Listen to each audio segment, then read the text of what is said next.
गुरु बल में तारी।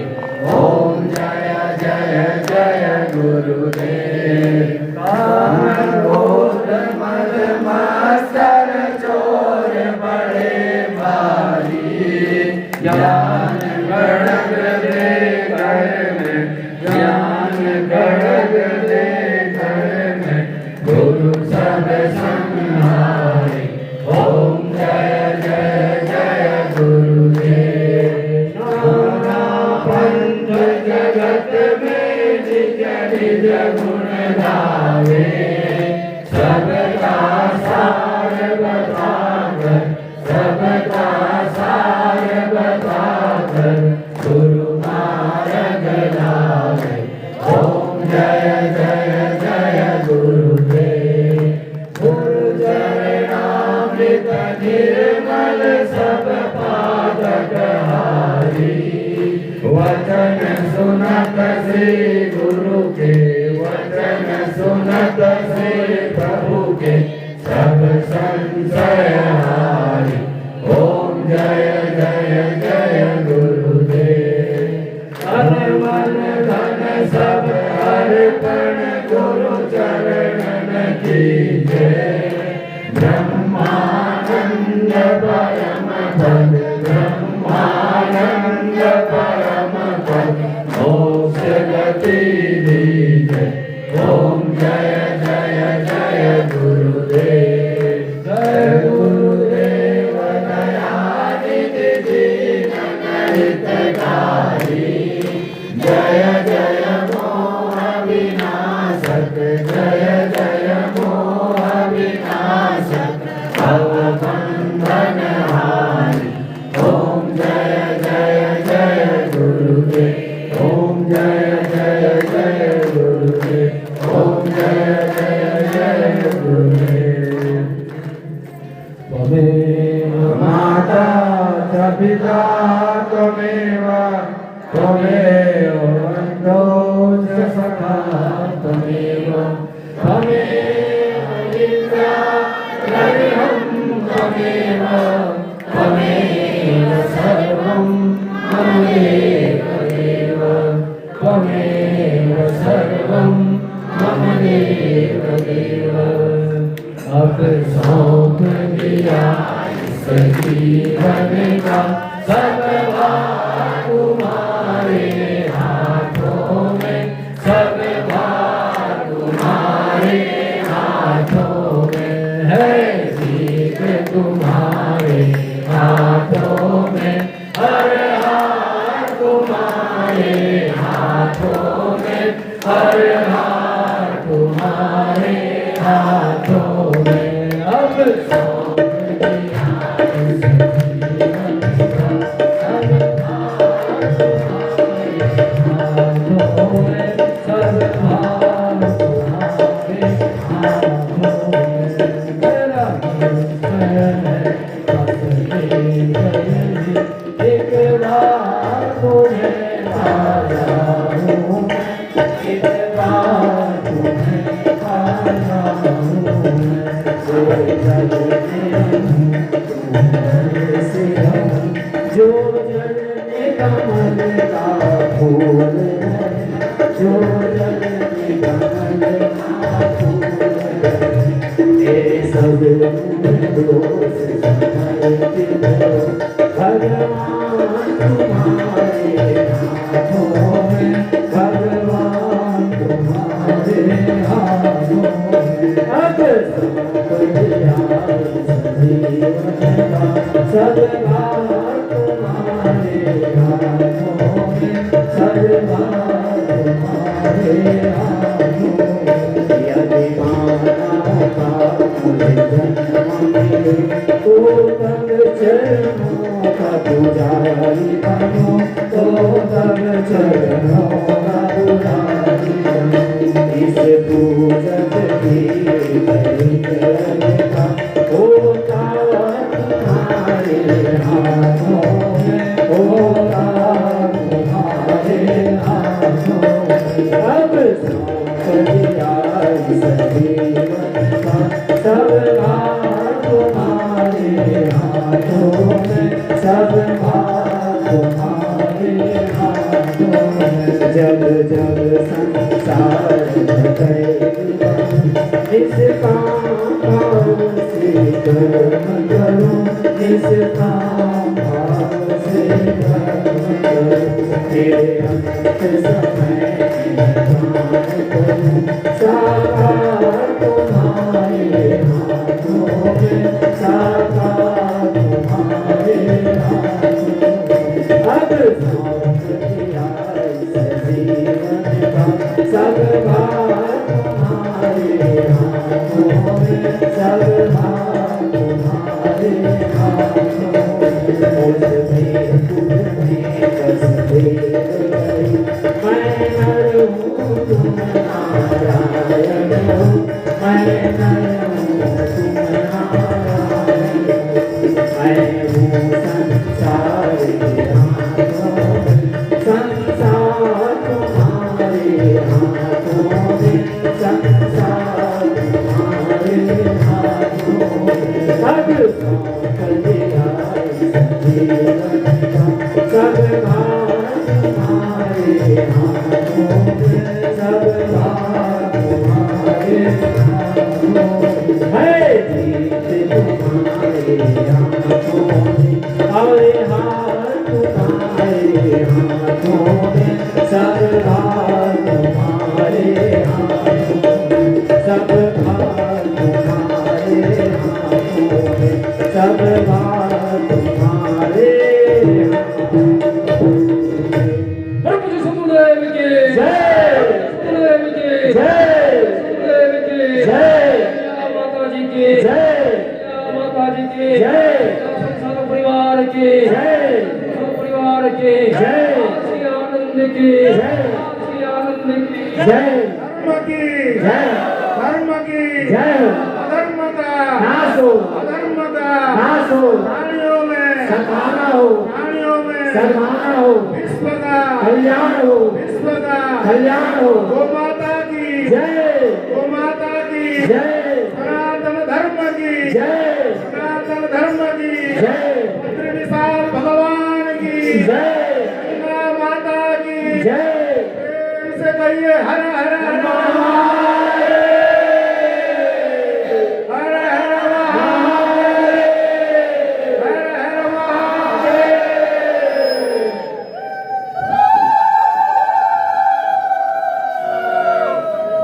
अब यहीं पर विराजमान तो यहीं बैठ जाना, सट के बैठना, पास में बैठना है। जैसे पीछे वाला खुद आगे नहीं आया, एकदम पास में बैठना कि आएंगे नहीं। मेरा बच्चे से गया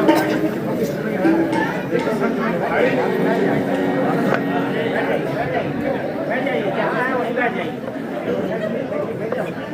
बैठ जाइए, थोड़ा सा ठीक है।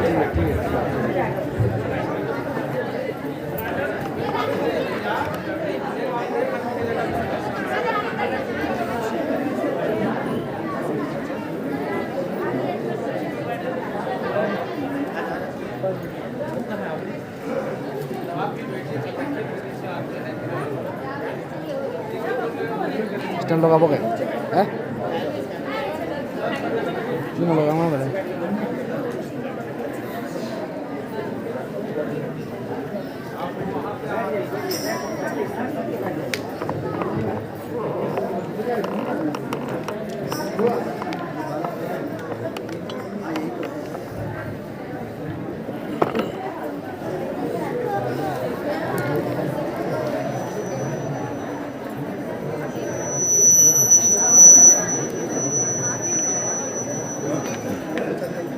Video चलो हैं?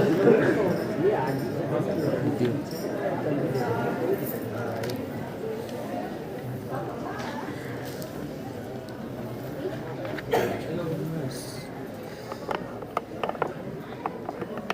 आनंद भाव से प्रसाद ग्रहण कर लिया।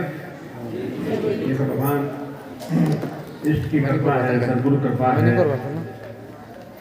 भगवान हरि विष्णु कृपा है कि मैं यहाँ इस चैतन्य भूमि पर ऐसा सुस्वादु प्रसाद प्राप्त हुआ। नित्य भोजन को भी प्रसाद रूप में ही ग्रहण करना चाहिए, जिससे कि वह सुपाच्य बनता है। प्रसाद मतलब ये नहीं कि हमेशा मीठा ही धारण करना है, मीठा तो ग्रहण नहीं करना है। मिठास हमेशा पेट में कम जानी चाहिए, जबान पे ज़्यादा मिठास आनी चाहिए।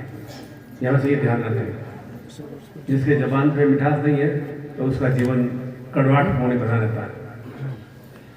आप रात्रि में सोते हो, आप सोते सोते अनेक तरह के सपने भी आते हैं, सभी को आते हैं सपने, कई सपने देखते हो, कुछ साधन को देखते हो, कुछ लड़े झगड़े के देखते हैं, कुछ अच्छी बातों का देखते हैं, कुछ बड़बड़ाते भी है। किसी को रातों बोलने की आदत होती है नींद में।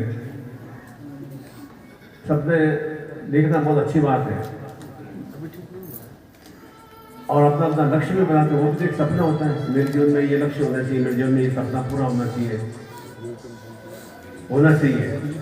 परंतु उसके लिए सपनों को पूरा करने के लिए जागना पड़ता है।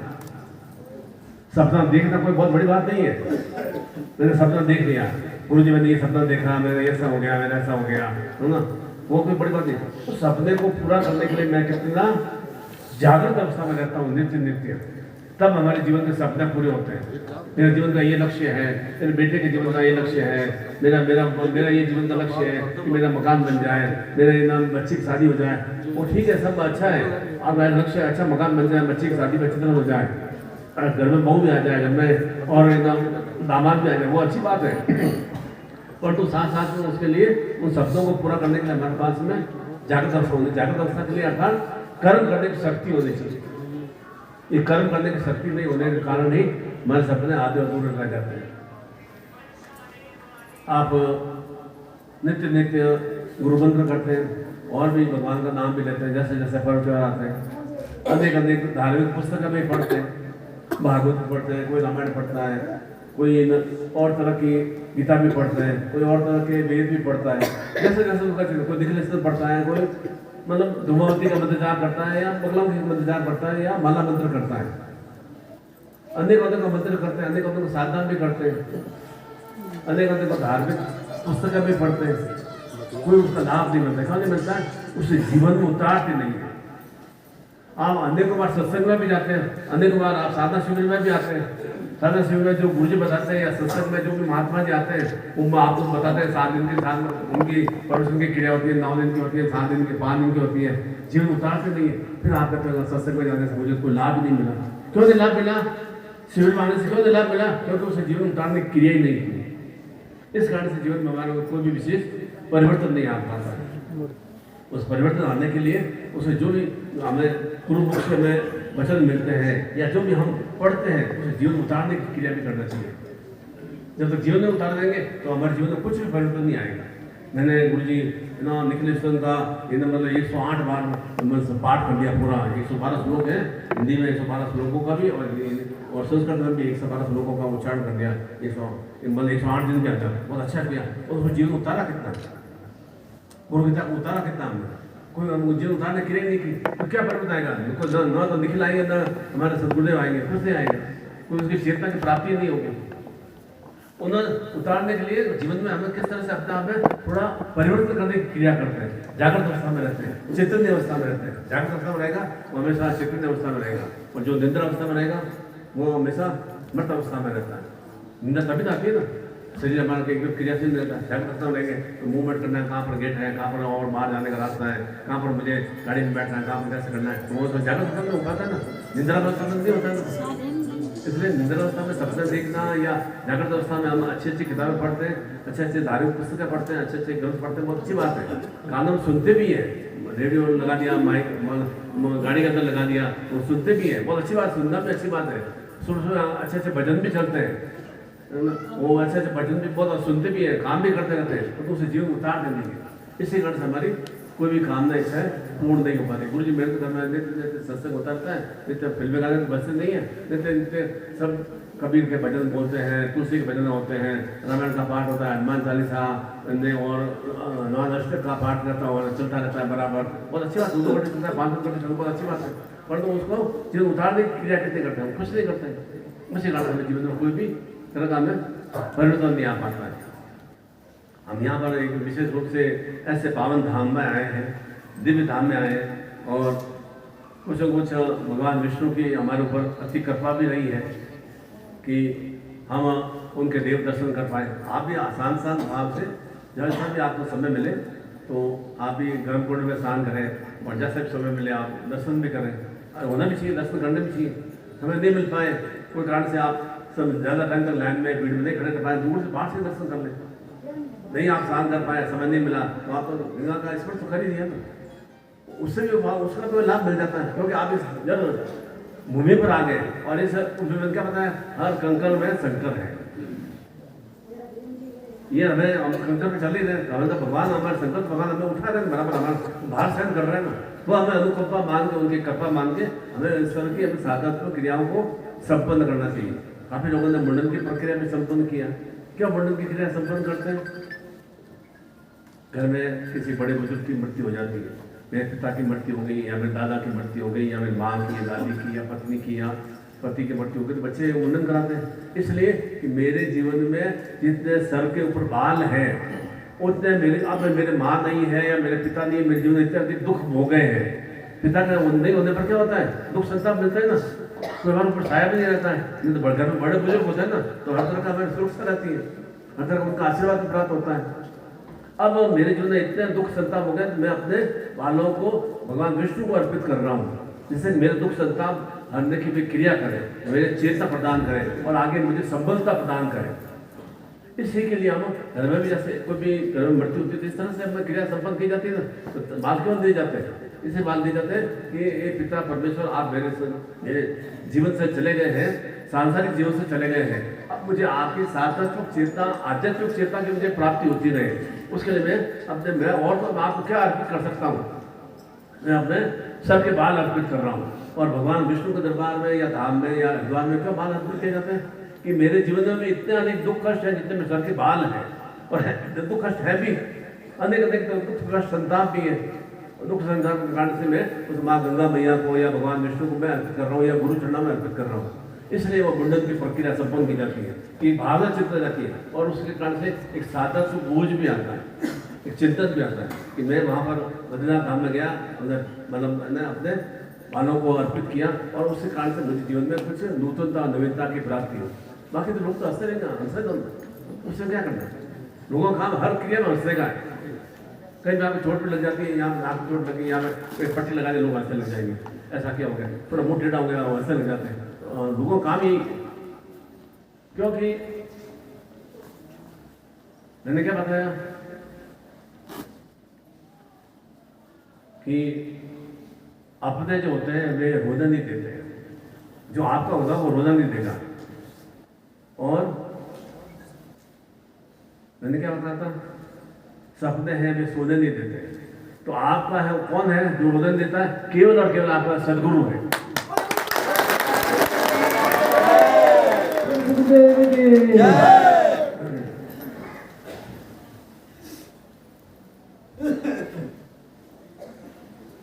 बाकी तो संसार में सभी क्या क्रिया करते हैं?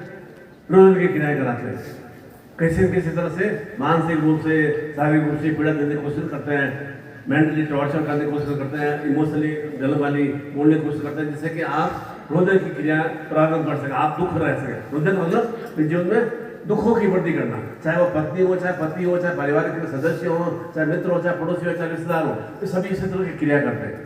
आप गुरु के पास आते हैं, वहाँ वो ऐसी क्रिया नहीं करता है, वह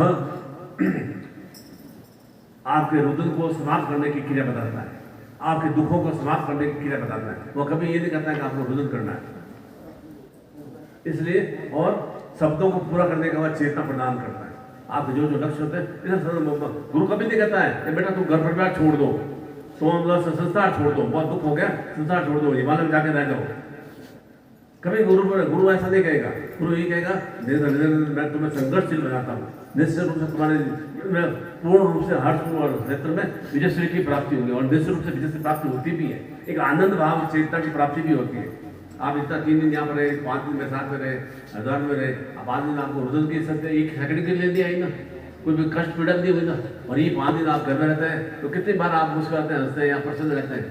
क्यों प्रसन्न नहीं रह पाते? क्योंकि वहाँ आपको ऐसा सदगुरु रूपी चेहरा या निखिल रूपी या सदगुरु चेतना रूपी या गुरु रूपी हमें एक कोई आवाज प्राप्त नहीं हो पाता है। वहाँ पर हमें थोड़े बत्ती के बाद बैठूंगा, वो कमेंट मारना शुरू करेगी, और गवर्नमेंट कमेंट कब मारती है? पत्नी या पति जब खाना खाते हैं उस समय कमेंट मारे जाते हैं, जिससे वो खाना हमारा एक जहर रूप प्रदान कर देता है। तो ऐसी क्रिया घर में होती है, क्यों नहीं हमारे रिश्तेदारों से बनती है, क्योंकि रिश्तेदार हमें ऊंचा उठते हुए ऊंचा प्रगति करते हुए देखना पसंद नहीं करते।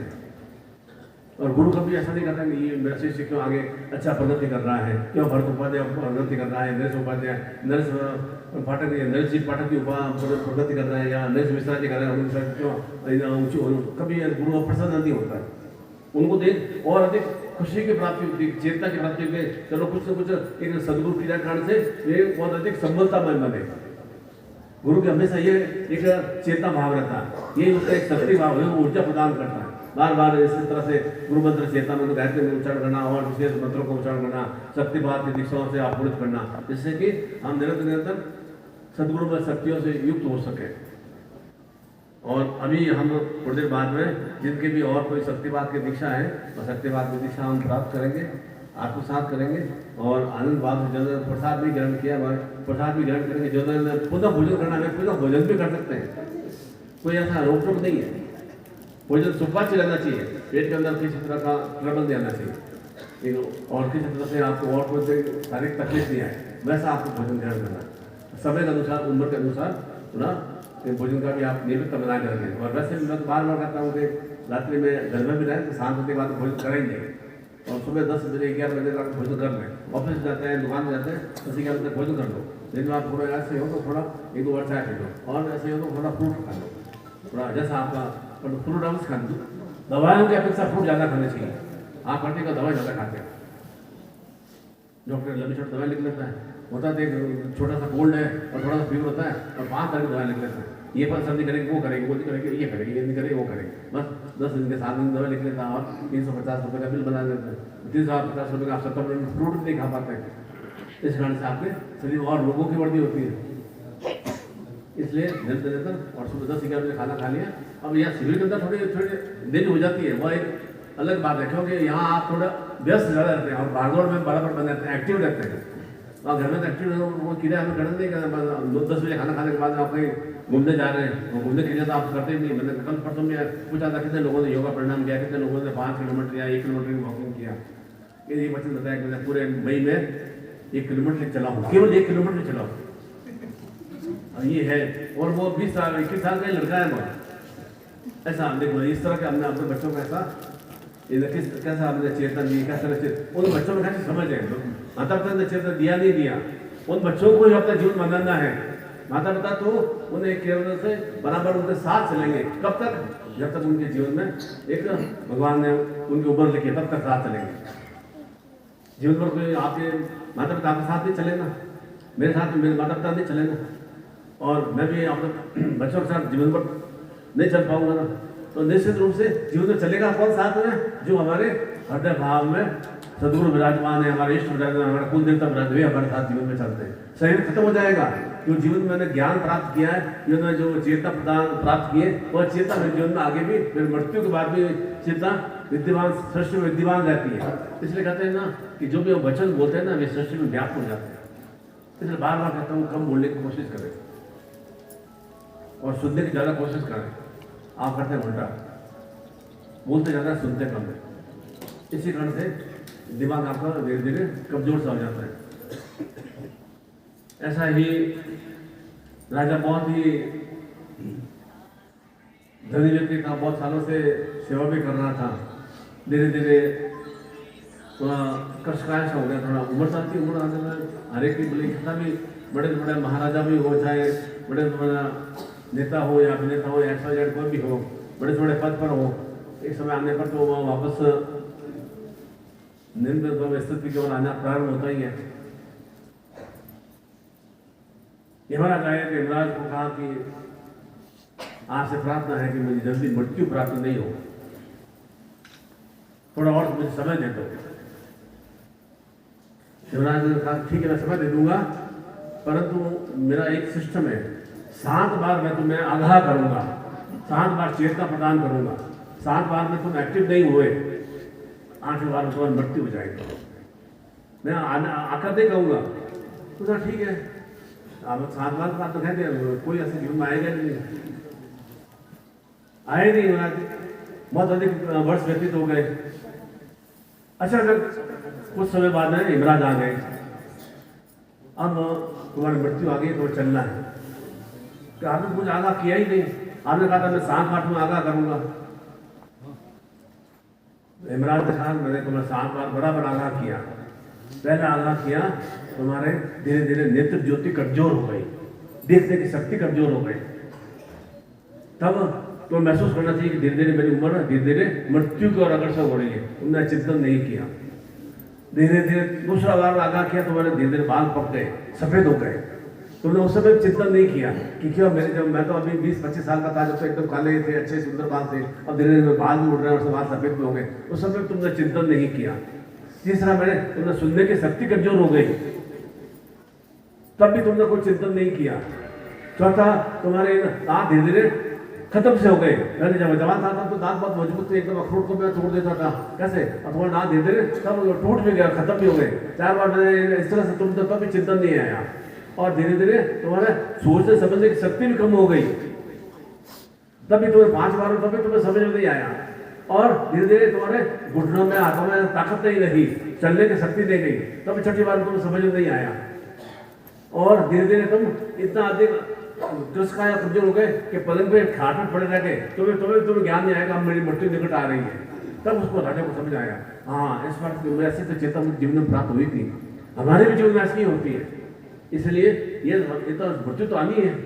इसलिए जब भी ऐसे चेतना आए तो क्यों नहीं हम अपने आप को और अधिक एक धीरे धीरे साधनात्मक चिंतन भाव से अपने आप को ऊर्जा से युक्त करें। ये चेतना सबके सात तरह का इमरान चेतना प्रत्येक को प्रदान करता है। वो हम समझ नहीं पाते।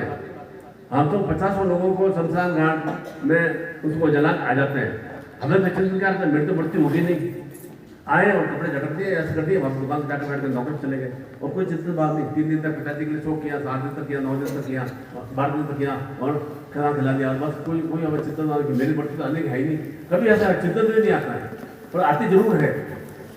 इस वजह से युवराज इस तरह से हमें तो ऐसी हमारे जीवन में स्थिति आई नहीं। उसके निवृत्ति के लिए हमारे जीवन में कि महामृत्युंजय युग में ऐसे महामृत्युंजय युग का मतलब ऐसे ही कभी आप अमर रहेंगे तो 200-1000 साल तक अमर रहेंगे, ऐसा नहीं है। जैसे हनुमान जी अजर अमर है या अश्वत्थामा या अजर अमर है, ये 8 जो विशेष देव है अजर अमर, ऐसा नहीं है। ये तो निश्चित रूप से एक सृष्टि को निरंतर क्रियाशील करने के लिए अजर अमर है। हमारे भी जीवन में महाकाल में महामृत्यु जो ऐसा क्या नहीं कि ऐसी तरह के हमारे जीवन में कि हमारे कानों में सुनने की शक्ति कमजोर नहीं हो, देखने की शक्ति कमजोर नहीं हो, एक हमारे जीवन में बुद्धि और न्यूनता सोच समझने की शक्ति कमजोर नहीं हो, दांत हमारे जल्दी गिरे नहीं, हमारे शरीर में कमजोरी कष्ट का नहीं है, घुटनों में, हाथों में, हमारे जोड़ों में दर्द नहीं रहे, हमारे आंखों की दृष्टि कमजोर नहीं हो। ये इस तरह की हमारे जीवन में इसको सुरक्षित करने के लिए हमें वह महाकाल महामृत्युंजय युवा शक्तिपात की दीक्षा हम प्राप्त करेंगे तो निश्चित रूप से एक जीवन में नूतन चेतना और ऊर्जा की प्राप्ति होगी। हो सकता है कि किसी की उम्र मान लो 65 वर्ष की 70 वर्ष की हुई है तो वह 85 वर्ष तक जीवित रह सकता है। 15 साल की बढ़ोतरी तो हुई ना, ये बहुत अच्छी बात है ना। 96 ईयर्स के लाल कृष्णवाणी है, अब आज ये नरेंद्र मोदी जी वहाँ उनके 40 वर्ष करने के लिए गए। 76 ईयर्स के हमारे नरेंद्र मोदी जी बनते हैं और कल वह राजगद्दी पर पुनः 30 बार विराजमान होंगे और कल ही के दिन राज राजेश्वरी शक्तिपात की दीक्षा में आपको प्राप्त होगी। राजयोग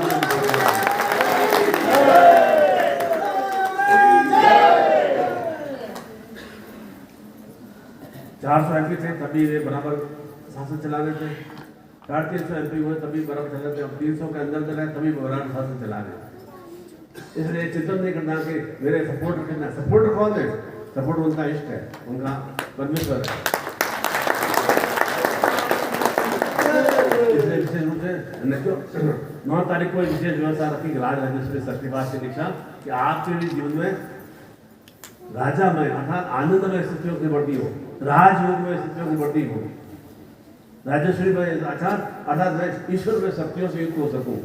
और ऐसा हमारे भगवान हरि विष्णु के इस धाम में, इस मृदा धाम में हमें भी ऐसी तरह की सुचेतनाओं की प्राप्ति हो सके। और उसी के लिए निरंतर हम जो भी आपकी कामना इच्छा है, जो भी आपकी चिंतन भाव है, उस चिंतन भाव की प्राप्ति के लिए और जीवन में पहला सुख निरोगी काया, उस निरोगी काया के लिए हमें वह महाकाल महामृत्युंजय शक्तिपात की दीक्षा अवश्य प्राप्त करनी चाहिए। और मुंडन आप क्रिया कर रहे हैं, बहुत अच्छी बात है। इस चेतन होने से क्या है, वो लोग तो ऐसे भी हंसेंगे, लोग तो ऐसे भी रोदन करेंगे, उनको रोदन तो करने दो ना। अरे वो तो रोदन करा के आ गए, अंदर क्या दूर बोलेंगे, आप सारे बोलेंगे, पीछे बोलने दो। पीछे कौन भोंकता है, आप खुद जानते हो, भोंकने दो ना। आते वक्त बस साथ चलता है ना।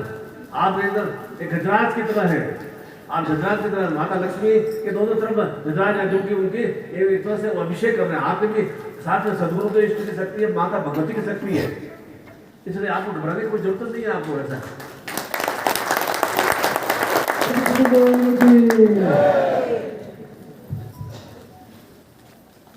संकल्प आपने ग्रहण कर लिया, आरती आपने संपन्न कर लिया और संपूर्ण प्रस्तुति संपन्न कर दी, अर्थात अपने आपको पूर्ण रूप से इस हरिविष्णु के दरबार में, इस बद्रीनाथ धाम में अपने आपको समर्पित कर दिया, जिससे कि उनके और अनुकंपा के लिए प्राप्त होते रहे। उस चेतन को हमें आत्मसात करना है और जो आप सपने लक्ष्य उद्देश्य लेकर आए, ये सपने लक्ष्य उद्देश्य आपके पूर्ण हो सके, उसी के लिए हम शक्तिपात की दीक्षा प्राप्त करेंगे। इसीलिए पहले हम बाकी सब मंत्र तो आपको बता दिए, गुरु मंत्र, चेतन, गायत्री मंत्र, गणपति मंत्र बता दिया। अब हम महाकाल महामृत्युंजय मंत्र बोलेंगे। हाथ सामने खोल देंगे,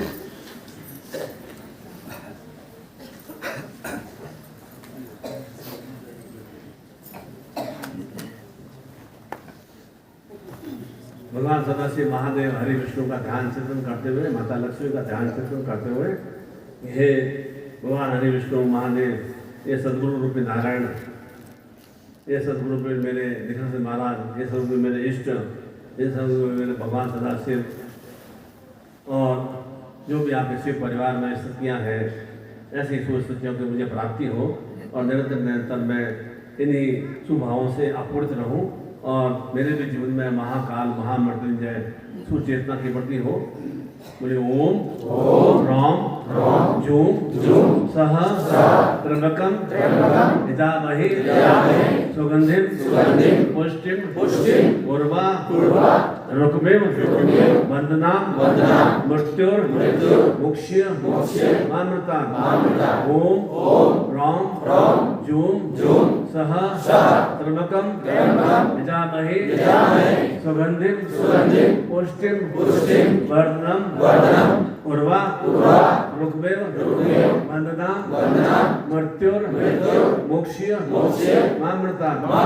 ओम राम जूम सह त्र्यंबकम यजामहे सुगंधिम पुष्टिम वर्धनम उर्वा रुक्मिम वंदना मृत्युर मुक्ष्यमामृता। ओम राम जूम सह त्र्यंबकम यजामहे सुगंधिम पुष्टिम वर्धनम उर्वा रुक्मिम वंदना मृत्युर मुक्ष्यमामृता। ओम राम जूम सह त्र्यंबकम यजामहे सुगंधिम पुष्टिम वर्धनम उर्वा रुक्मिम वंदना मृत्युर मुक्ष्यमामृता। ओम राम जूम सह त्र्यंबकम यजामहे सुगंधिम पुष्टिम वर्धनम उर्वा रुक्मिम वंदना मृत्युर मुक्ष्यमामृता। आगे चक्र पर हृदय पे लगा दो। ये 7 बार मैंने मंत्र का उच्चारण कराया और मैंने बताया किस तरह से 7 बार यमराज ने राजा को आग्रह किया।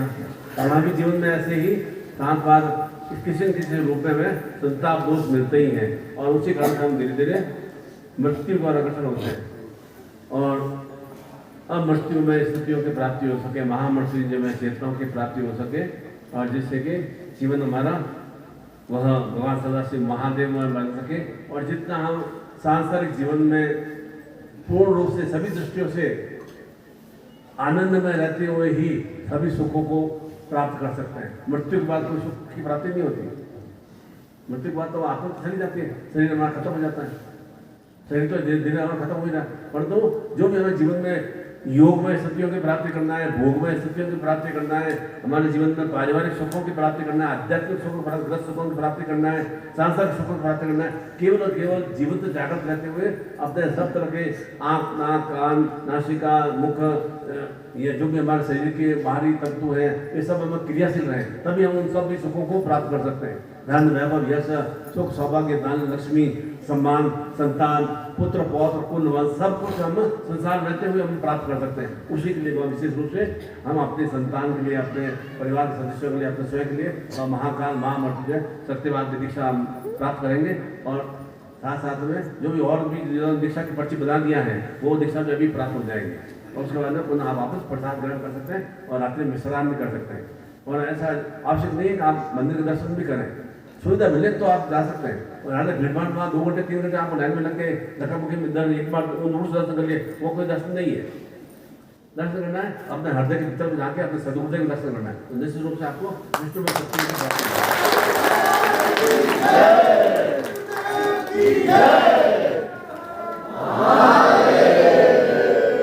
हर महादेव का मतलब क्या? हे महादेव मेरे पापों को हरना।